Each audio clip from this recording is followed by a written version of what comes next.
Hey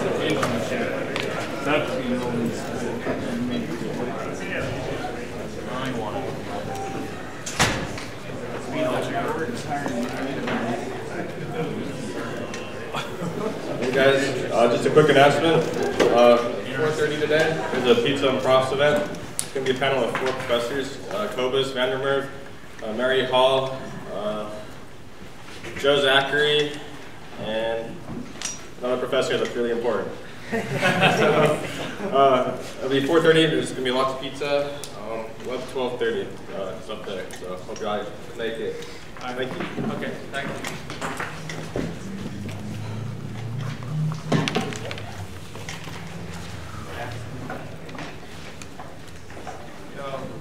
Ask them anything, right? So you can ask them functional dependency.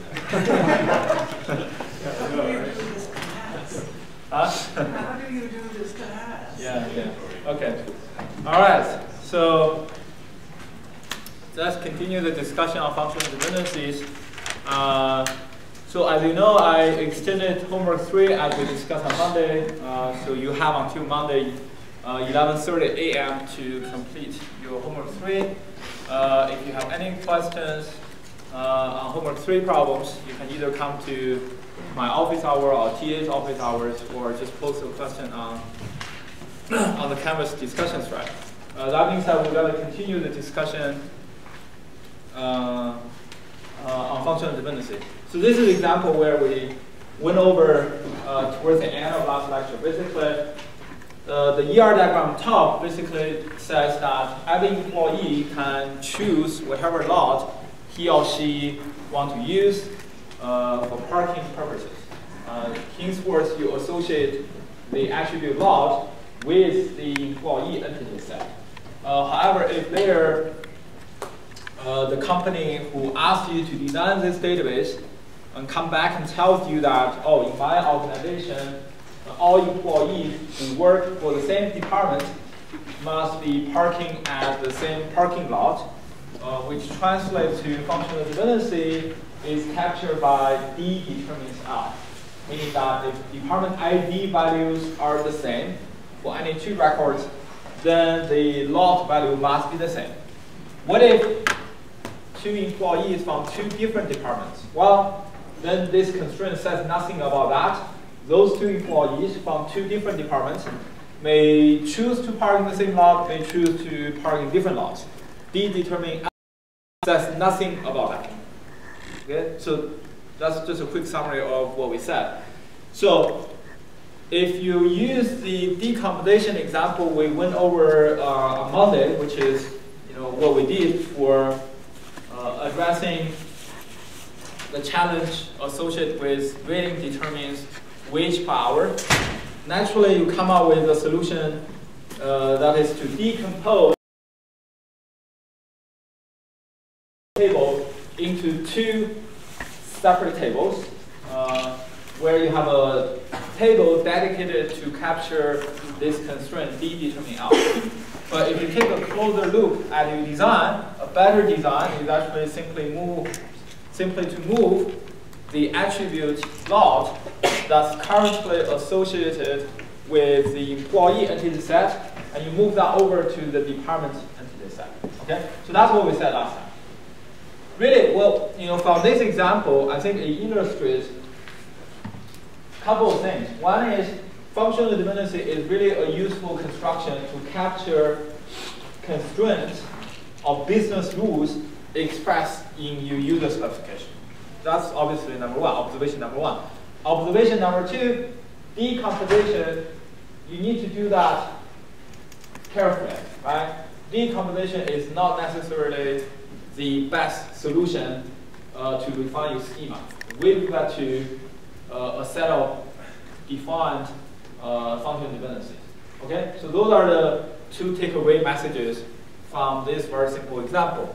In other words, we need to have a systematic understanding of functional dependency and the reasoning about those functional dependencies in order to refine your schema carefully. Okay, I have a question over there. Go ahead. Is it pretty safe to assume that? Do you mind speak a little bit louder? Sorry. Is it pretty safe to assume if you have a one-to-many network that you'll have to do like a dependency? But I think what you're saying is,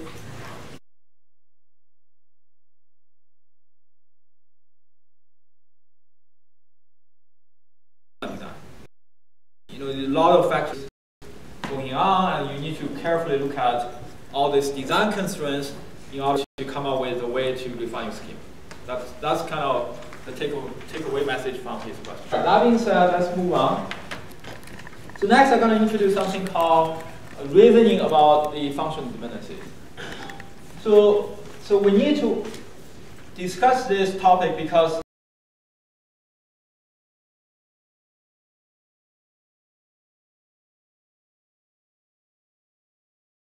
typically you do not have just a single functional dependency. You will have more than one functional dependency defined over your schema.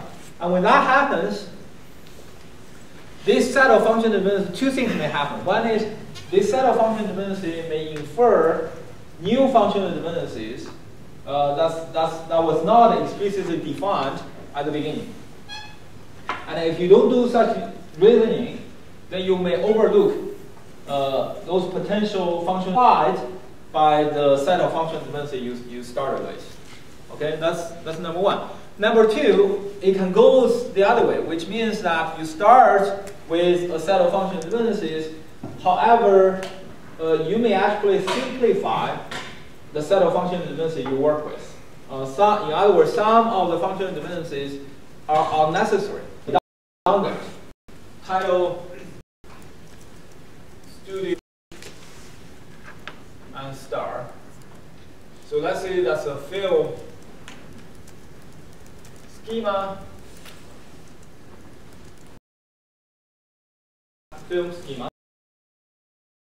where my title is the key, meaning that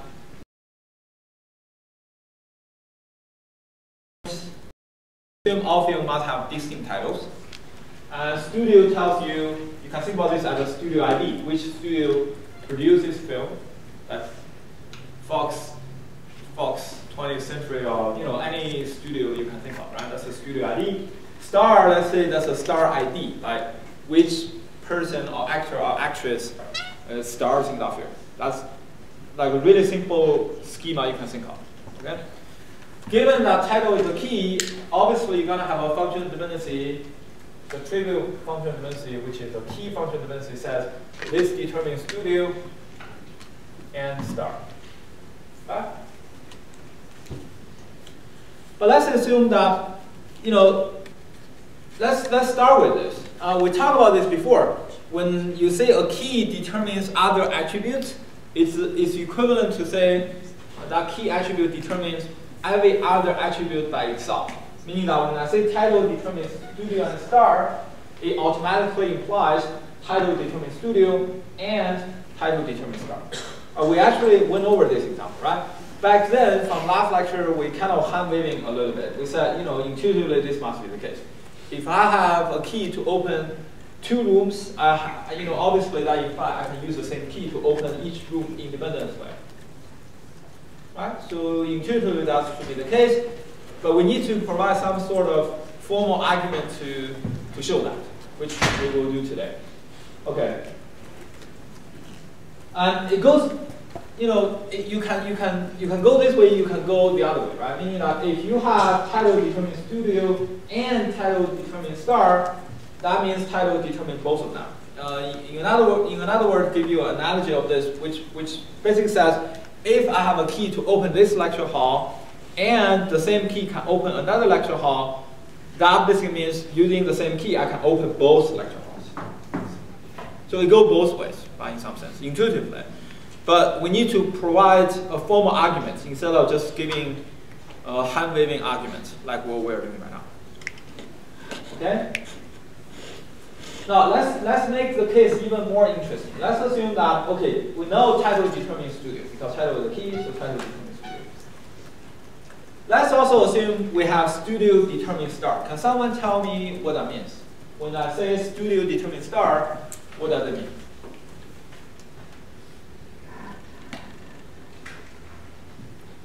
So what does this functional dependency mean?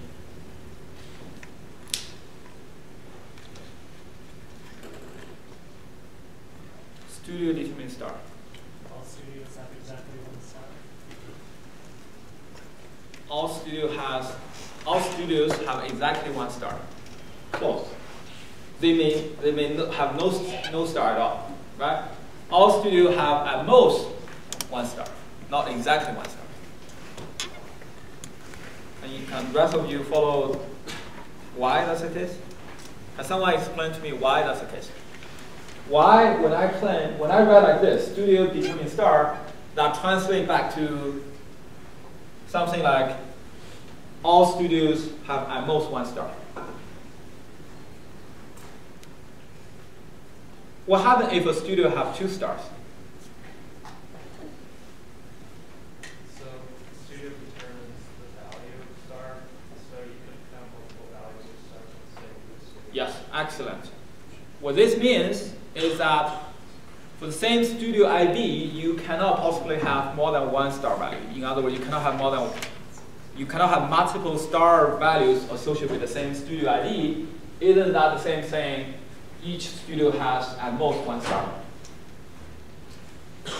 By the way, you guys should be able to go back and forth using just like I did, right? Which is give you a function like this. You should be able to translate that back to your customer. If somebody asks you, oh, in your database you write something like studio determine star, I don't understand. I'm a customer of this database, but I don't understand what that means. I know nothing about database. Explain to me in plain English, what do you mean? You should be able to do that translation. Or it goes the other way. If I'm your boss, I ask you to design this database, I said, oh, all studios should have at most 1 star. I agree. In reality, that's not the case, right? Each studio have multiple stars, but let's assume that's the case, right? I give you this constraint. How do you capture that? You should be able to translate that into studio volume constraint. You may have multiple stars. Is that clear? However, every star should work for at most 1 studio. In other words, no star can work for more than 1 studio. How do you translate that into a function domain?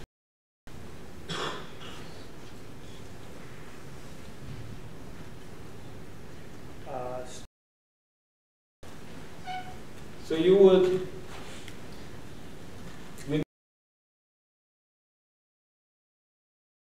studio has 1 star. Now I'm saying each studio can have multiple stars. So you want to get rid of this. But each star can work for at most 1 studio implies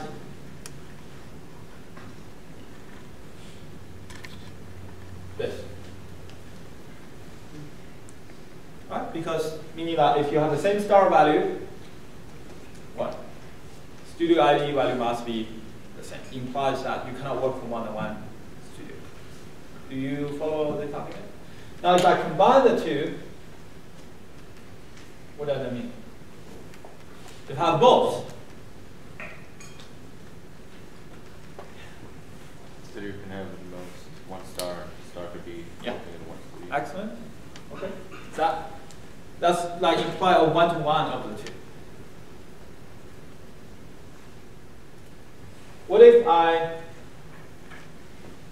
remove, what we have just discussed and keep what I had to begin with, which is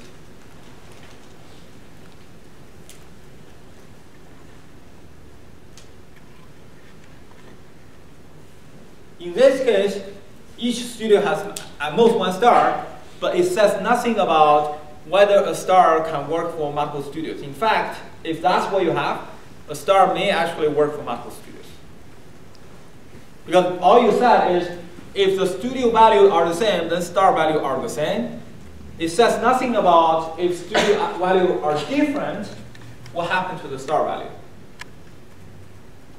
So in this setup, a star is perfectly okay for a star to work for multiple studios. So there's all this subtlety you guys need to be aware of, right? So a simple set of function dependency actually tells you a lot about the business logic behind that. Okay. That being said, let's go back to the slides. What I really want to show is, given these two functional dependencies, is there more functional dependency you can claim about this schema? Is that all the functional dependency you have?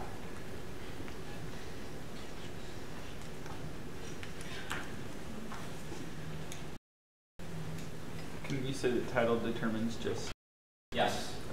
So this, as we said, implies title determines studio and title.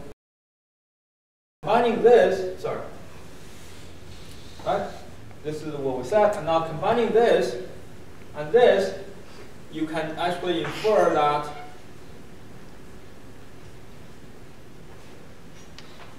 title determines star. Why is that? Naturally, given a title, meaning that, what, by the way, title determines studio, what does that mean? Can you translate that to plain English? What does that mean? Doesn't that mean that one movie can only be made in a single studio? Yes. Meaning that all the movies you saw today, nowadays, most of them is invalid, right? Because most of them now, as far as I can tell, is made by multiple studios, or joint effort between multiple studios. Like, whenever you go to the movies theater, at the beginning of the show, they shows a list of studios making that film, right? But I do say in some cases, each had only a single studio making that film. But if you want to say, okay, in my film industry, every film must be made by one studio, this is what you need to have. This is what you need to have. Do you follow this discussion? Now, if you have that, and each studio has one star, what that means? By knowing the title of the movie, you know for sure who the star is for that movie. There's only one star for that. That's what this transition and what this two-function dependency give you. So following that, does that mean we need the second line, studio determines star, or we just need title determines studio star? Well, is there any reason to have the second one? Excellent. I think you are jumping ahead, but let me highlight the question, then we can come back with that. Well, his question is saying, okay, if I have this 1 and 2, I can imply 3. Let's say this is number 3. Okay? Do all of you follow this? Well, his question is, now, can I take 1 by 2? Meaning that, do all of you follow his rationale, his argument? In other words, if I have title determines studio and title determines star, do I have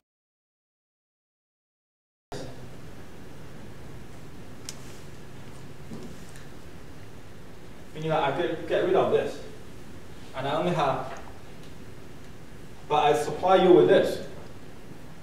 From here and here, do I have studio determines star?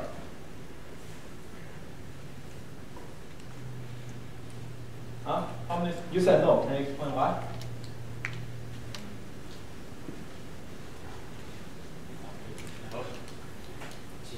Okay. You're gonna say something? Yeah, go ahead.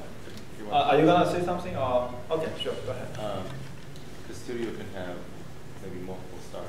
So your answer is no. Right? I take that as no. Right? And studio can. Yes, exactly. What this two means, a given film is made by an studio, and a given film has only 1 star. But this says nothing about the association between studio and star. Okay? Think about how we reason between. That's what we're gonna do. That's what. Okay? Similarly, if we have title and star determine studio. So formally, we're gonna say a functional dependency f is implied by a set of functional dependencies if this small f holds whenever all functional dependencies in that set hold. For example, going back to the example I said earlier,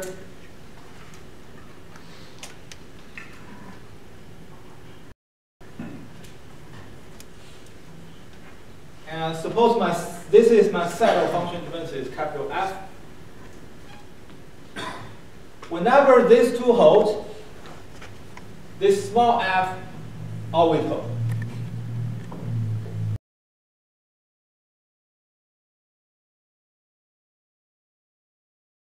These two hold, this f hold, which means this f you cannot imply further.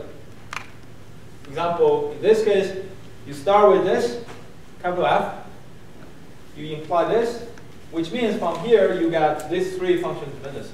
and 2/3. Title, yes, title is.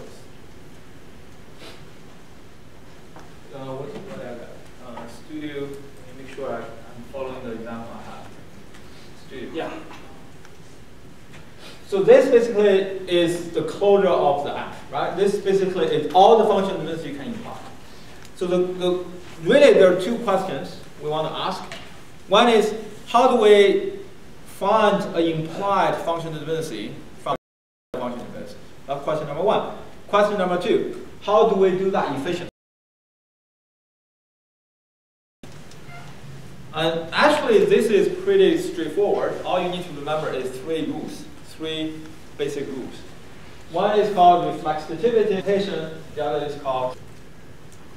Okay, so let's go over each of these rules one by one. Okay? Reflexivity says if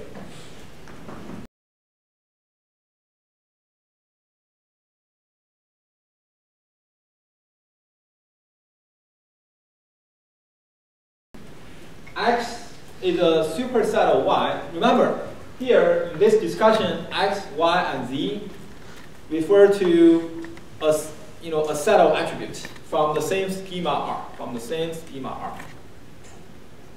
Meaning that X, Y, Z do not necessarily represent just a single attribute. They can each represent a set of attributes from the same schema R. Reflexivity says if X, since they are sets, right? So since these are a concept of sets, we can talk about superset and subset. If X is a superset of Y, then X determines Y. What does that mean? That basically says, an example of this will be name, age, determines name. Imagine you have a student schema with student ID, login, name, and age. Reflexivity says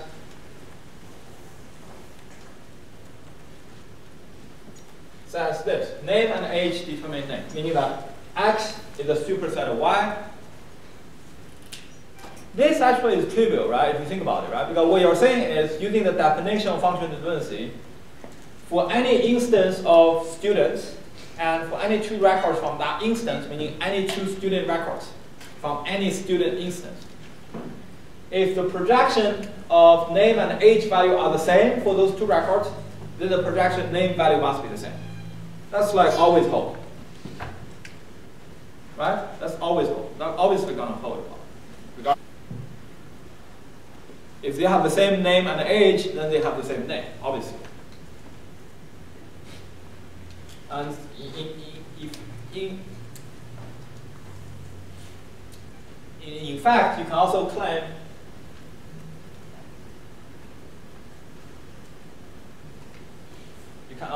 this. And an extreme example of reflexivity is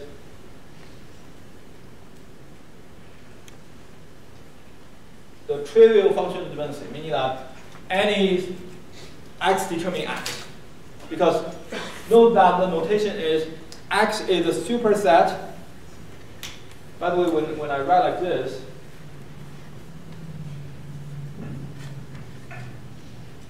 this includes two cases. One is X is indeed a superset of Y, and also another case X is equal to Y, right? So an extreme example of this is just this, which is name and age determine name and age. What you're saying is any two student records from any student instance, if the name and age value projection are the same, the age value are the same for those two records, of course. That's what you're saying, right, essentially. I mean, and this holds for any two records. What if name and age value are different? In that case, you don't care. In that case, you don't care, right? Because X determining Y says only if the projection of X on those two records are the same, you will bother to check if the Y value are the same or not. If the projection of X on those two records are different, at that point, you don't care anymore. You follow this? Okay, so that's reflexivity. Rule number 1 is really straightforward. Rule number 2, augmentation. If x determines y, then xz determines yz for any z, for any attribute z. What this says is the following.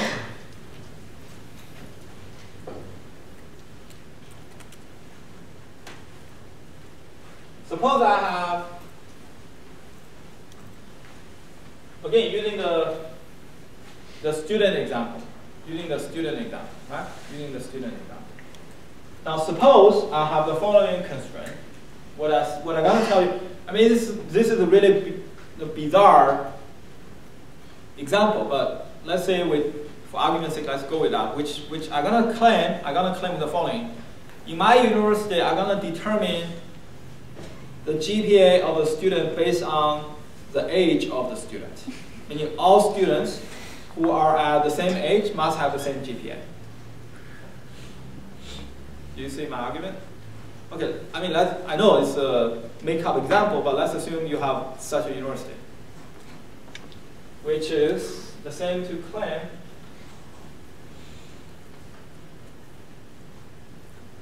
right? That's essentially what we're saying. Age determines GPA. All of you follow this example? Now, with this, what you can imply is you can actually imply age and name must determine GPA and name. That's your Z, and that's your X and Y.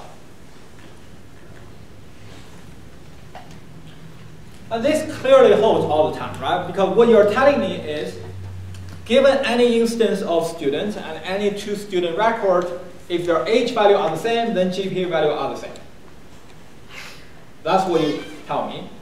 I take that and I further claim, okay, for any student instance and any two student records, if the age value are the same and name value are the same, then first of all, GPA value must be the same because you have age determine GPA. And name value must be equal to the name value because you told me these two have the same name values to begin with. Right? So that's how you think about the second rule, augmentation. Lastly, transitivity. We kind of see that already, right? Title determines studio and studio determines star. That will give you title determines star. We transfer to transitivity formula. If X determines Y and Y determines Z, then X determines Z. Okay. Can we provide some form of proof to this? Before I do that, I want to claim these are sound and complete inference rules for functional dependency. By the way, the keyword sound and complete bears some significant meanings, right? In fact, in computer science and in math and in logic, whenever you define a set of inference rules or you define a programming language, you want to show that your induction system or your rule or inference or your programming language is firstly is sound, secondly is complete. What do I mean by that? Sound means that using these three rules and using the combination of these three rules, whatever you can infer out of the combination of these three rules is guaranteed to be correct. That's sound. Meaning that using these three rules, you can never infer some invalid rules, invalid functional dependencies. That's sound. What's complete? Complete means that using these three rules, using the combination of three rules, any functional dependency that you can imply with the original set of functional dependencies, there must be a way to reach that using just these three rules. That's called complete. In practice, you will need to have both sound and complete. Only having sound is not good enough. What that says is you can infer correct rules, but there are certain correct rules you will never be able. You can infer correct function dependency, but there are certain valid function dependencies you will never be able to reach. That's if you have only sound but without complete. complete and sum, if you only have complete but do not have sum, what do you get? Well, you can infer all the correct functional dependencies, but you will also infer some incorrect functional dependencies. Yes, you can get all the correct functional dependencies. That's complete. But if you don't have sum at the same time, you may be able to infer some invalid rules. That's what if you have only one of the two. So you need both of them in order to make sure you get everything and everything you get is correct. Okay? These are sum and complete inference rules for functional dependencies. But just like the discussion of relational algebra, right? If you think about relational algebra, we talk about 5 basic operators. What are those 5 basic operators? Selection, projection, cross product, union, and set difference. Those are the 5 basic operators we talk about, right? Now, using the same argument, what you can show is those are sum and complete operators for relational algebra. Sum and complete operators for relational algebra. For example, using those, you can derive division. And division, if you do this properly, division always return you valid results. And secondly, if you want to do division, you can use those to express division. Okay, that's an example of sum and complete. But just like in relational algebra, you can use those basic operators to define more complex operators, such as division. Similarly here, in this context, using the 3 basic rules, you can actually infer additional rules which simplify your reasoning process, but are not necessarily needed. Meaning that it helps you simplify your reasoning process, but you don't really need them. You can always use a combination of the basic rules to reach the same effect. Do you follow this? So what are those additional rules that can be deducted from the combination of the basic rules? Well, there are quite a few such examples, but two additional rules are really useful that you can deduct from the combination of basic rules. One is the union rule, the other is the decomposition rule. The union rule says if x determines y and x determines z, then x determines y and z. The decomposition rule says if x determines y and z, then x determines y and x determines z. That completes our discussion on rules of inference. Now, just as in any theorem system, right? Like any system that allow you to reason about, you want to prove your argument. You don't want to just hand-waving a little bit, right? You want to vigorously prove your argument. Now I'm gonna show you different kind of proofs that you need to understand. The first kind of proof is, now given the basic rules on top, how do I prove those additional rules down below so that I have confidence when I apply those rules? Does that make sense? That's the first kind of proof. The second kind of proof is, how do I prove even a basic rule using the definition of functional dependency? Okay, so let's do both. First of all, in order to show those additional rules, union or decomposition, there are really 2 ways of proving them. One is you use the definition of functional dependency. You go back to basics, you look at the definition of functional dependency, you prove that. Or you can also make the following assumption, which is assuming basic rules are valid, meaning somebody has proved those rules for me.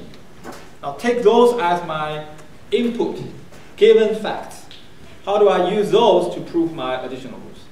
Obviously, the second approach will be simpler, right? Because now you have more advanced weapons you can use in order to prove those additional rules, rather than just relying on the basic definition, right?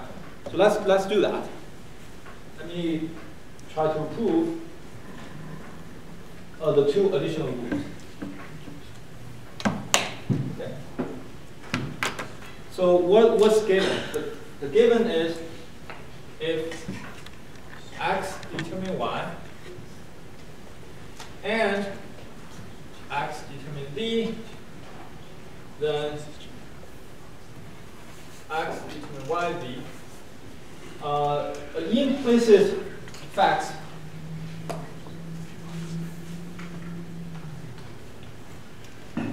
we have the three basic groups. Okay, implicit facts we have those three basic groups. Let me guess. How do we prove this? Now, you want to show a proof. By the way, you don't have to make note. I have proofs in the slides to follow. The proof, how do we prove this? Well, I'm going to try to do this first. So from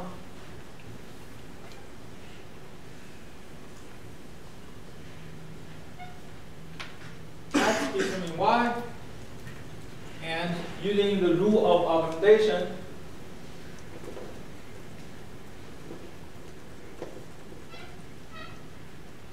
I got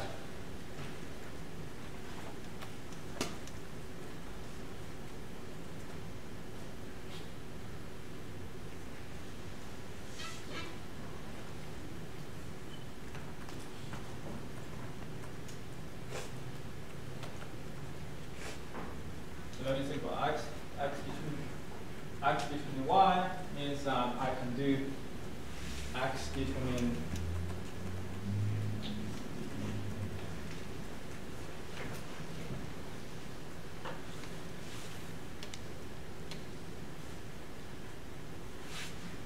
what else? Let me think about this.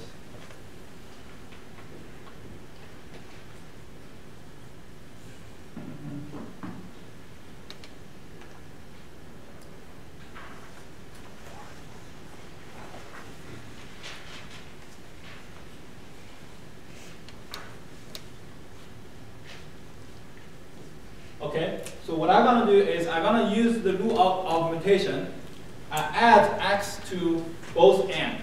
You follow this? Right?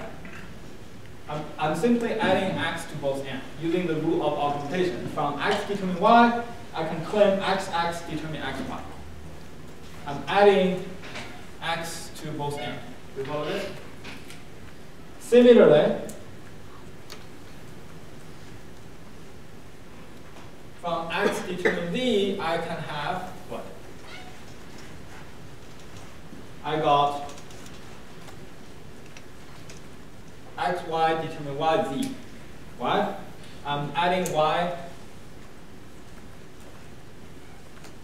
to both ends. I'm also using the rule of augmentation.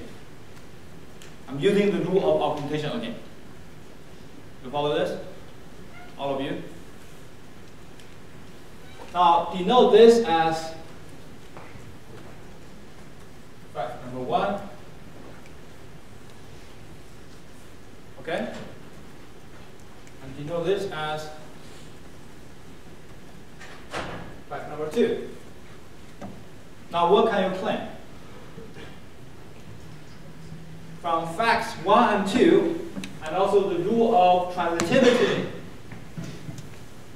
combining these two, and rule of transitivity,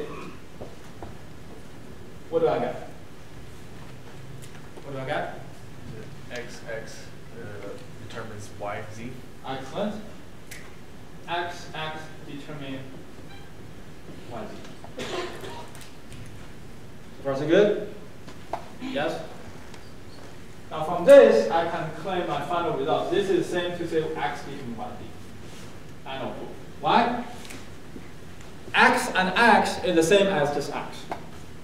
You're saying any, why is that? That basically says,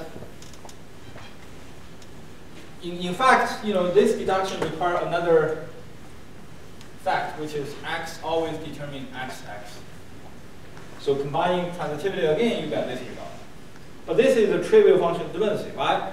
Using definition of the function dependency, what you're saying is, given any instance and any two records, if the projection of x value are the same, then the projection of x and x value are the same. Of course, by definition of function dependency, that holds all the time.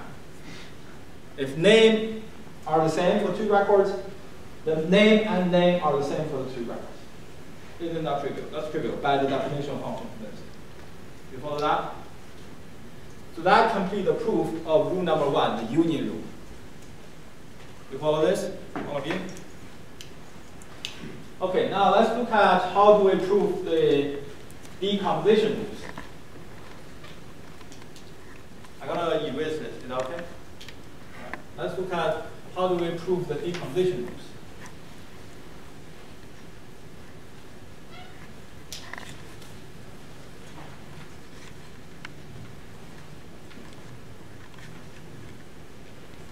The decomposition rule says if x determine y v,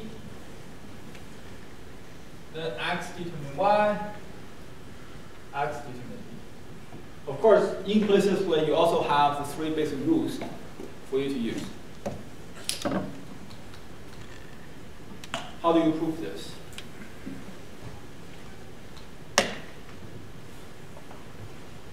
Well, this actually is simpler to prove, right? Make the following observation.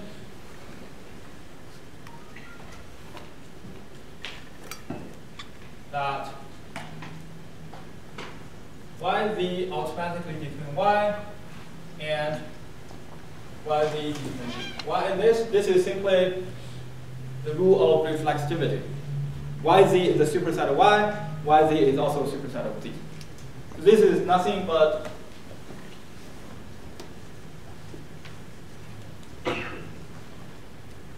reflexivity. Now, given this and this is given to you. Using transitivity, you got, and given this and this, you got annual proof. So this is actually the simpler proof.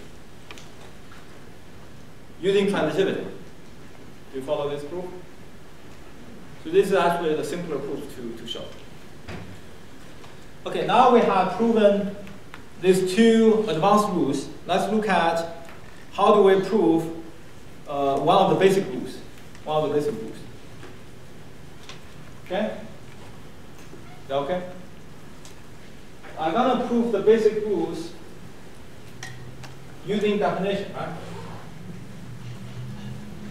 In particular, let's say I'm going to show the most difficult basic rule to prove actually is transitivity. Let me show that using the definition of function dependency. Then we're done with this reasoning about function dependencies. Okay? Transitivity says if x determines y and y determines z, then x determines v. So how do you prove this? Because this is one of the basic rules, you have no choice but to prove this using the definition of function dependency. Because you don't have any other rule for you to use, right? It's a basic rule, right? You got to prove this using the definition. Well, using the definition, what that means is, given any R conforming to the schema of R is the instance,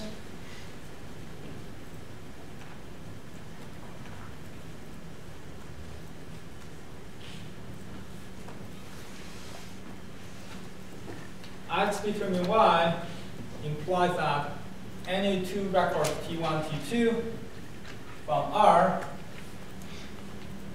what can you claim about this? X determine y. Projection of x if projection of x on T1 equal to projection of x on T2, then what can you claim? We must have projection y of T1 equal to projection y of T2. Right? That's just the definition of x determine y. I'm not doing anything fancier than that. Just by definition. By definition, I have this. Right? Now, by definition again,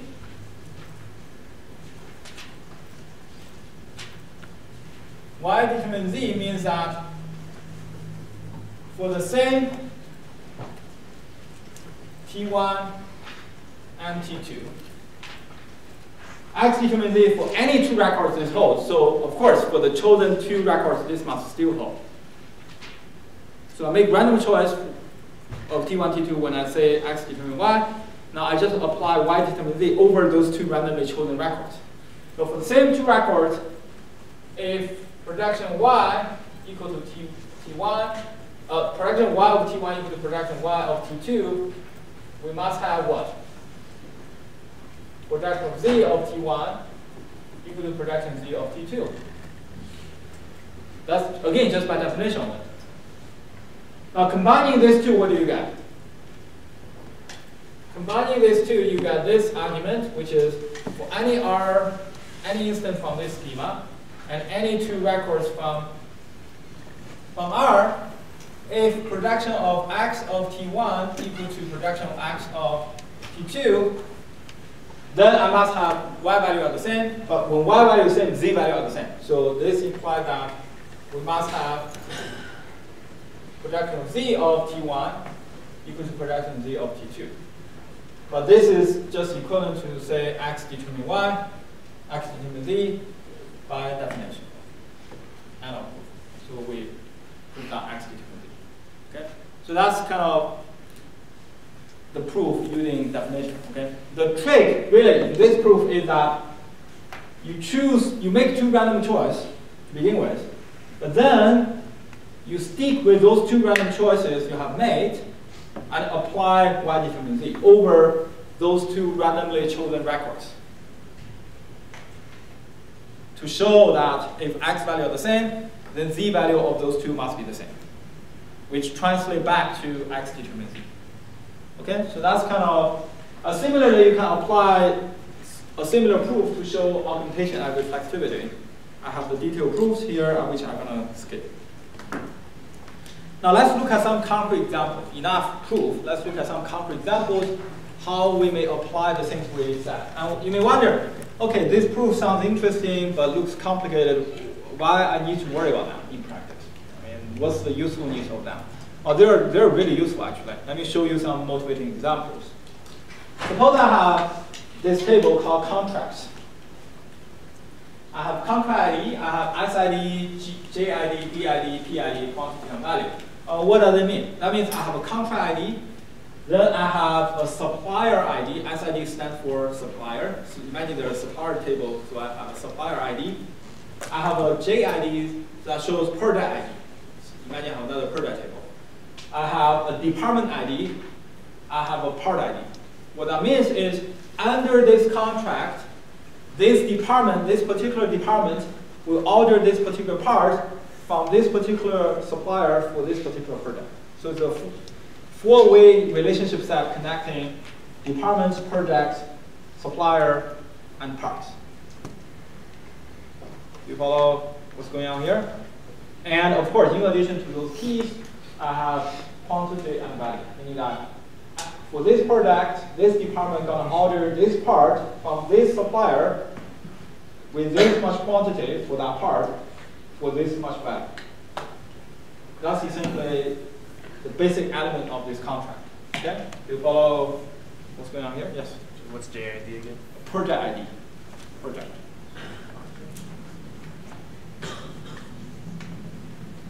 Project ID.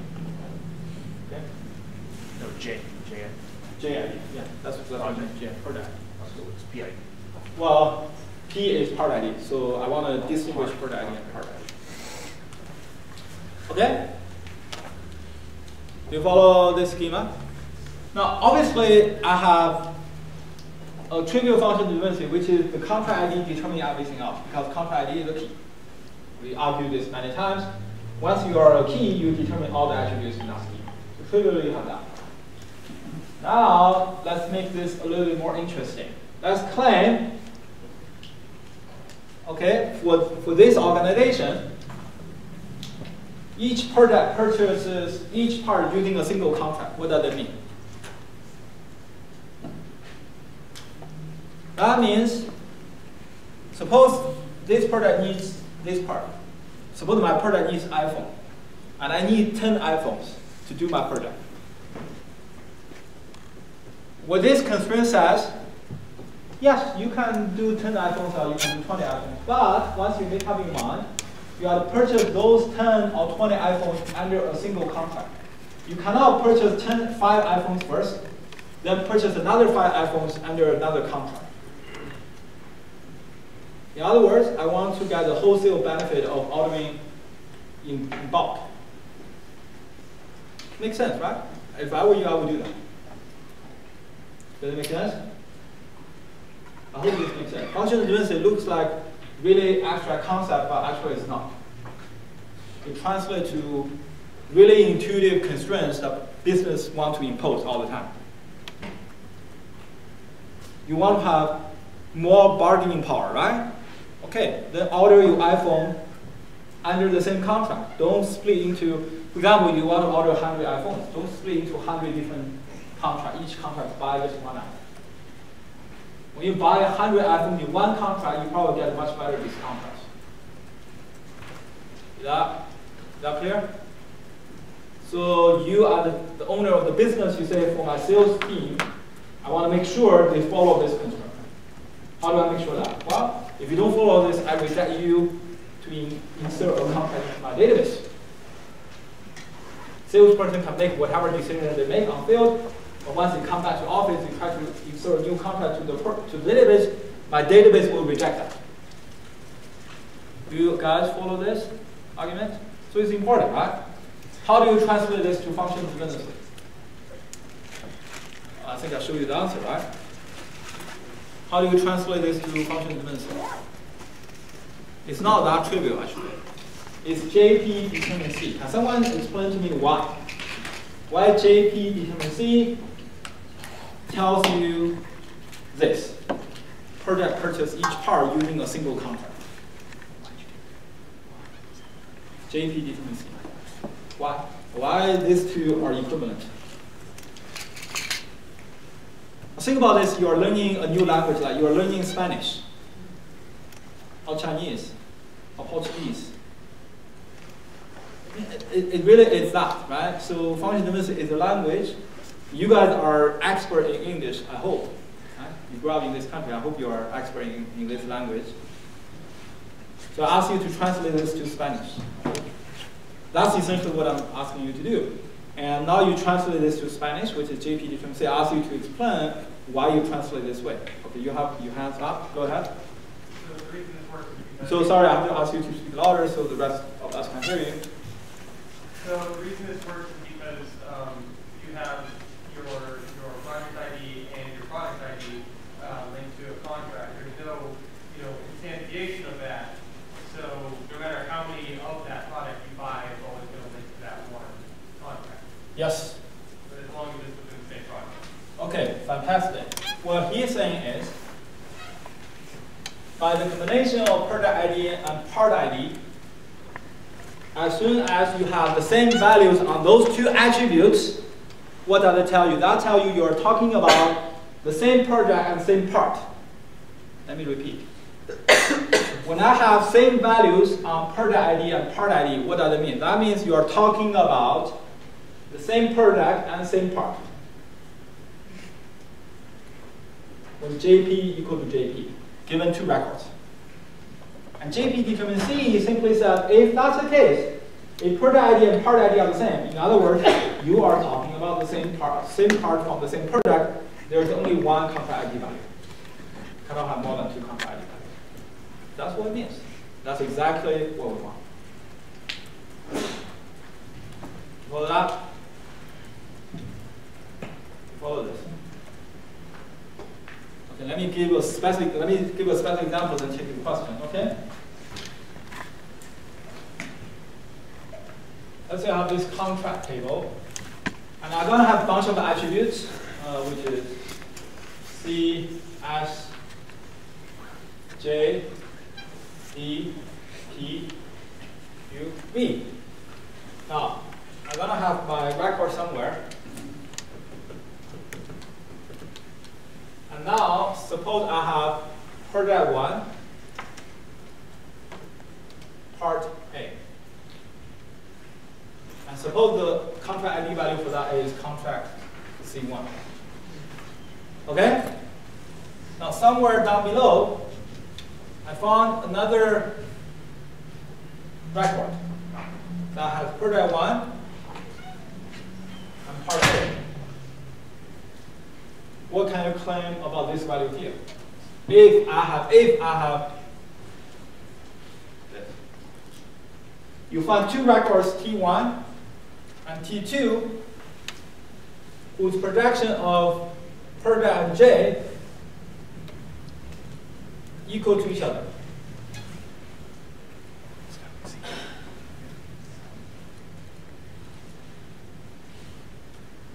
If this is the case, then what can you claim?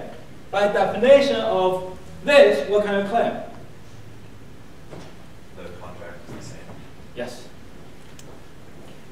The contract ID value of the two must be the same. In other words, you have no flexibility whatsoever. Even if you're root of the system, you are limited in your power. You have to put C1 in this case. And given that C is a key, that simply implies this is not even allowed. You cannot even insert that second record. In other words, for the same product, for the same part, it must be the same contract.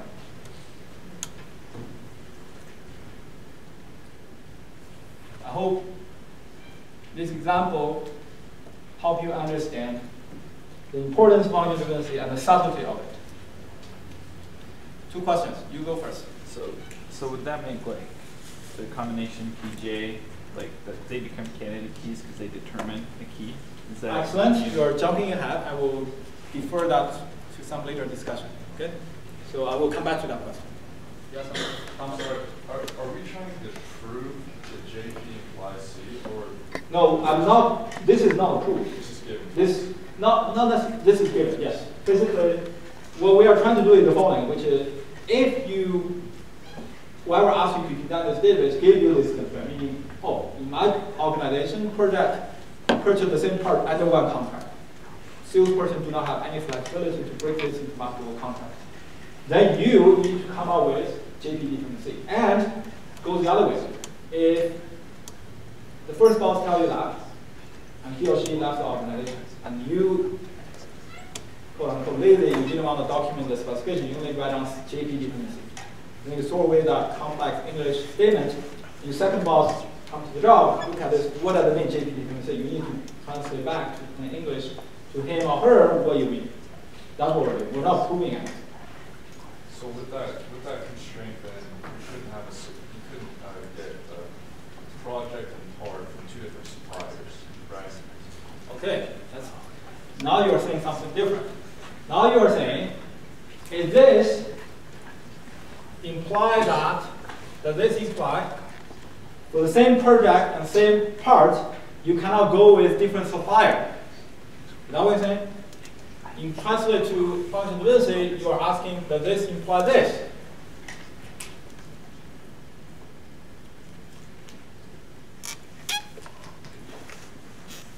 Do all of you follow this?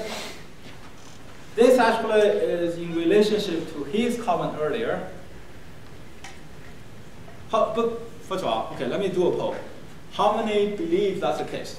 Meaning that project and part determine contract means that project and part determine the supplier, meaning that you have to use the same supplier for the same part under the same product. How many say yes? Oh, I should not raise my hand. I'm just demonstrating how to do it. Yes. Okay. How many say no? Again, it doesn't imply I'm saying no. I'm just saying how to demonstrate how to vote.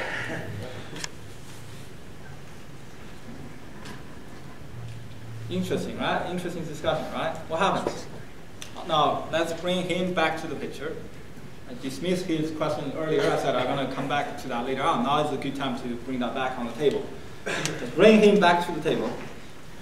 And what he said is PJ determines C, and C is a key. Does this imply PJ is a candidate key? Now, I'm going to ask you to back up your claim with some reasoning. Why you claim PJ is a candidate key? Because if for like any PJ, like C has to be the same since C is already unique. Even you could just say like transitive PJ could like determine like the whole schema, so it has to be unique. So I get what you're saying, but it's just like a typical conversation you had over a bar. You heard a lot of like, it's like, I'm like, he's like, she's like. People do this all the time. I hate this actually. I mean, like, what do you mean he's like, she's like, and I'm like.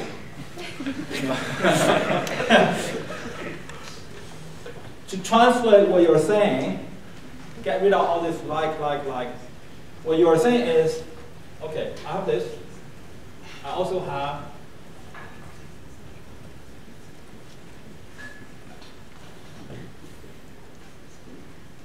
by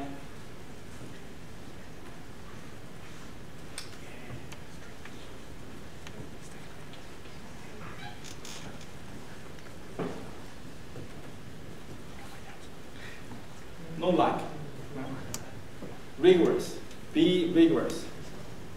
By transitivity, JP determines everything else. Which means, what does that mean? That means JP, if JP value are the same for the two records, all the other values must be the same. This implies at least one thing, which is JP is at least a super key. Not necessarily a candidate key yet. Why? In order for that to be a candidate key, you also need to show what? This implies this is a super key.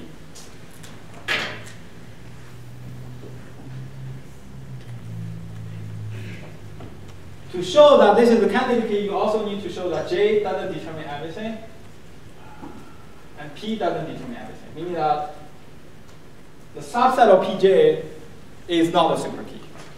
If that's the case, PJ becomes a candidate key. At this point, we only know PJ is a super key, not necessarily a candidate key. All right. Now that means that going back to your question, which is, do I have PJ determine X? Well, if PJ determine everything else,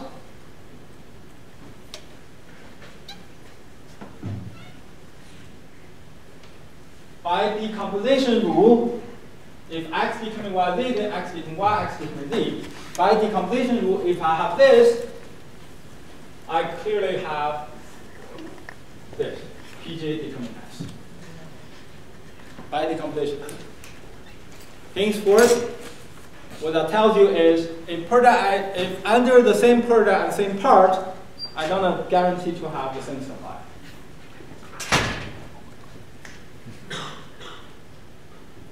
So it's really interesting. When you make function dependency claim, and you have to be a little bit careful because it's like one imply another, and imply yet another, imply yet another. Do you follow something?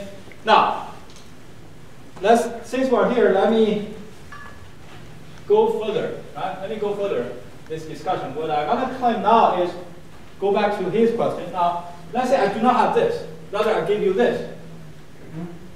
So when I'm the boss of my organization, I claim, okay, for the same part under the same product, you must give me the same supplier. Do not talk to two suppliers at the same time, like on a negotiation table. Don't try to talk to too many suppliers. For the same part of the same product, different parts of the same product, fine, you can go different supplier, but for the same part and same product, give me one supplier to negotiate with. When I translate to a PJ determine X, right? Now, I'm going to ask you guys this question. What's the difference between this and PJ determine contract ID? Are they the same? Now, we just said, if product and part determine the contract, then that's the same as PJ determine X. That implies this. Is the other way true? If I tell you product and part ID means that there's one supplier for the same part and the same product, what can you claim about the contract ID?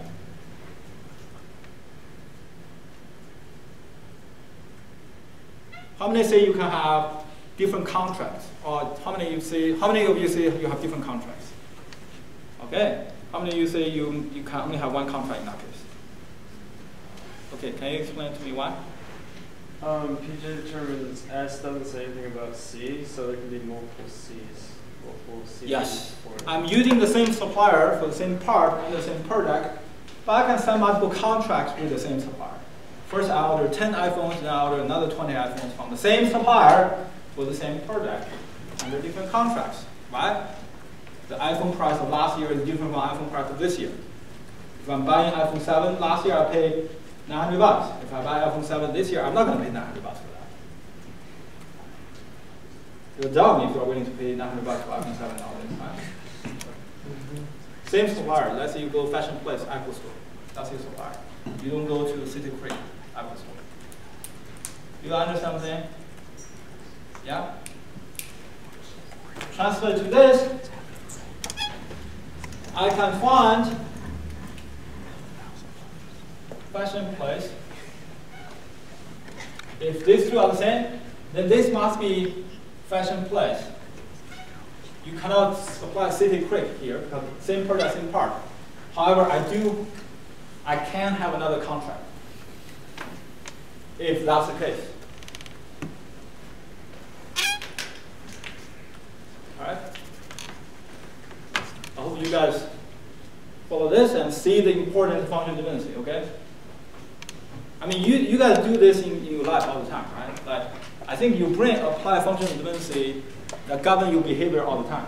You just haven't sit down and formalize what you're doing. If I'm buying 100 iPhones, I most likely will go with the same supplier. I will not negotiate with 100 different suppliers buying one from each. But maybe you will, I don't know. I mean, everybody is different, right? So, but if you end up working with me, I'm the boss, and I make sure you follow what I said. There are two ways of making sure that. One is we go to a bar, we have a couple of drinks. I say, Paul, do this. I trust you. Or I don't go to a bar. I don't do nothing with you. I just set up this functional dependency. I say, do whatever you do. If it's my business, I do the latter. If it's somebody else's business, I'm the manager. I'm fine doing the first. It's the company paying the bill for the cost of going to the bar. I don't care. I mean, yeah. You follow this? But you cannot run business like that. Come on. I mean, maybe you can. I don't know. Maybe you can. Okay? Functional dependency. Okay. Some more examples. Do I have more examples? Department purchased at most one part from a supplier. How do I translate that?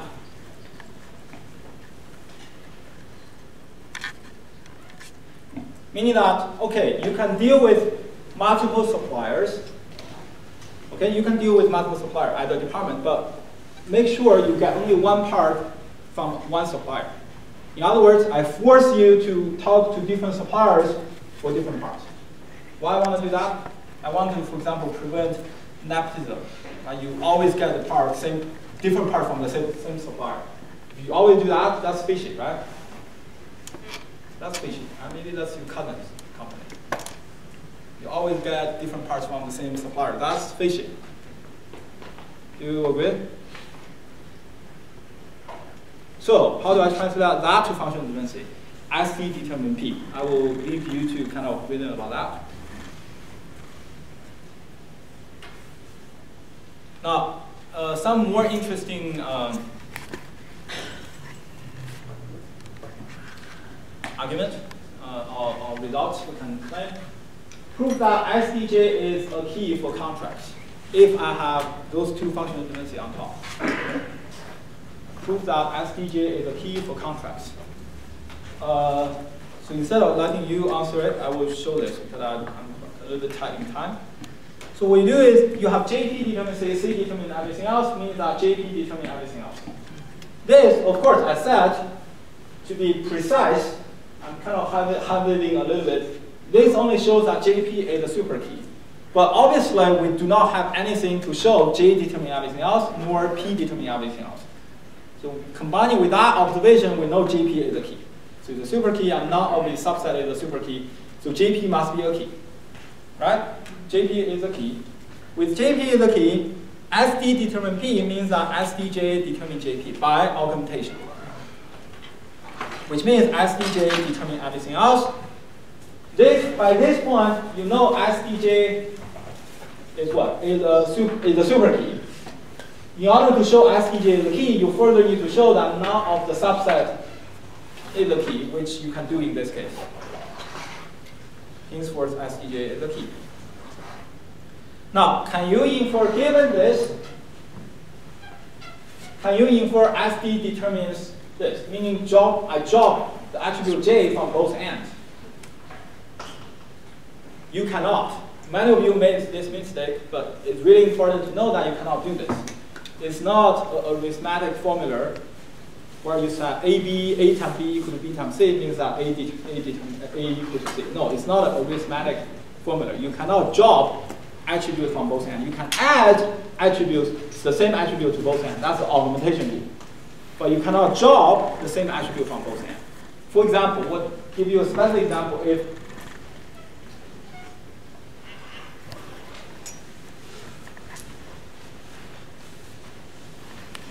suppose I start with this. What I tell you is, in my university, if you have the same age value and you have the same name, I'm going to give you a special trait, which is two of you must have the same GPA. So what's that trait? Find a friend of you who are the same year, same age as you. He or she gets 4.0 GPA. Change your name. You're done for your college life. No? Right? Now, see what's going to happen. I'm going to put some magic here. So let's say start with this. You see augmentation, right? Name and GPA. Given this, I must have, okay, I find this guy who has the same name and I guarantee to have the same. I change my name. I change my name to have the same name as that person, and we born in the same year, so that we guarantee have same GPA, but I also have same name, right? That's trivial, right? From this, trivial, right? I can do this, right? Name and age value are the same, imply GPA value and name value are the same, always. Suppose I can do something like this. Suppose this is true, what can you further claim?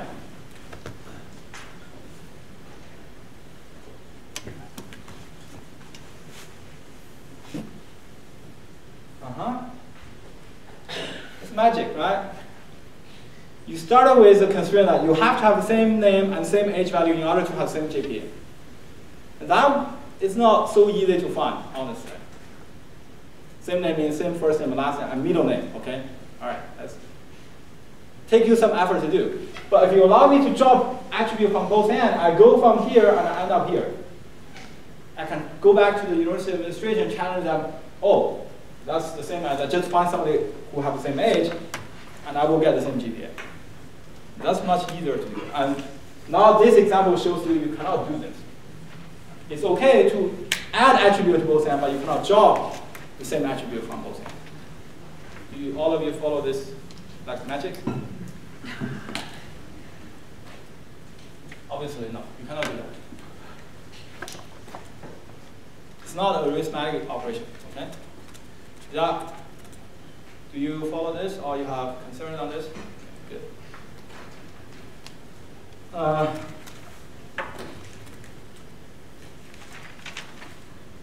You know what? So sometimes I overrun, right? I borrow time from you, so I have 2 minutes. I return this time to you today. I meet you on Monday. Okay. Thank